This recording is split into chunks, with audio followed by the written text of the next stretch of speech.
الخبيث وإن شرت بك الدار وحال من دونه حجب وأسباب لا يمنعنك بعد عن زيارته إن المحب لمن يهواه زوار. أيها الأحبة الكرام، إن الحج من أعظم العبادات التي عظمها المولى سبحانه وتعالى وأمرنا الله سبحانه وتعالى بأدائها، فهو ركن الإسلام الخامس الذي جعله الله سبحانه وتعالى بابا لأركان الإسلام. ولو نظرنا إلى هذه العبادة العظيمة وإلى فضلها لوجدنا أنها من أفضل الأعمال عند الله سبحانه وتعالى بعد الإيمان بالله تعالى. فالحج من أفضل الأعمال عند الله سبحانه وتعالى، كما ورد في الحديث الذي رواه أبو هريرة رضي الله عنه عن نبينا صلى الله عليه وسلم أنه قال له: يا رسول الله، أي العمل أفضل؟ فقال النبي صلى الله عليه وسلم: إيمان بالله ورسوله. قال: ثم أي؟ قال: الجهاد في سبيل الله. قال: ثم أي؟ قال: حج مبرور.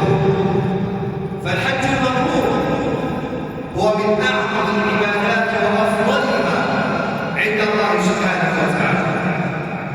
والحج المبرور كما ذكر الحسن البصري عليه رحمه الله أن يرجع الإنسان إلى الحج زاهدا في الدنيا راغبا في الآخرة. ولو نظرنا إلى عظم هذه الفريضة أيها الأحبة، فإن الحج سبب لتكفير الذنوب والخطايا. يقول النبي صلى الله عليه وسلم: من حج فلم يرفث ولم يفسق رجع من ذنوبه كيوم ولدته أمه. الذي يحج ولا يرتكب الذنوب والمعاصي يرجع من ذنوبه كما ولد. وهنا ملحظ عظيم أن الحج يكفر الذنوب كلها، الصغائر والكبائر. فعندما يرجع المولود أو يرجع الحاج كالمولود، فالمولود ليس عليه ذنب أو خطيئة. ولقد سأل سيدنا عمرو بن العاص رضي الله عنه النبي صلى الله عليه وسلم عندما أسلم وأراد أن يبايع النبي صلى الله عليه وسلم، فيقول عمرو رضي الله عنه: لما شرح الله صدري للإسلام أتيت إلى النبي صلى الله عليه وسلم فقلت له: يا رسول الله، أبسط يدك أبايعك. فمد النبي صلى الله عليه وسلم يده فتراجع عنه فقال له: ماذا يا عمرو؟ قال: أريد أن أشترط. قال: تشترط ماذا؟ قال: أشترط أن يغفر الله لي. قال له: يا عمرو، ألا تدري أن الإسلام يهدم ما كان قبله، وأن الهجرة تهدم ما كان قبلها، وأن الحج يهدم ما كان قبله؟ يهدم ما كان قبله أي يهدم الذنوب والمعاصي.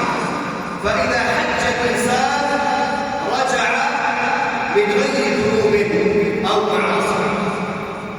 كذلك الحج أيها الأحبة جهاد لا شوكة فيه. فقالت السيدة عائشة رضي الله عنها: يا رسول الله، نرى أن أفضل الأعمال الجهاد. فقال النبي صلى الله عليه وسلم: يا عائشة، أفضل الأعمال الحج. الحج جهاد لا شوكة فيه. وكذلك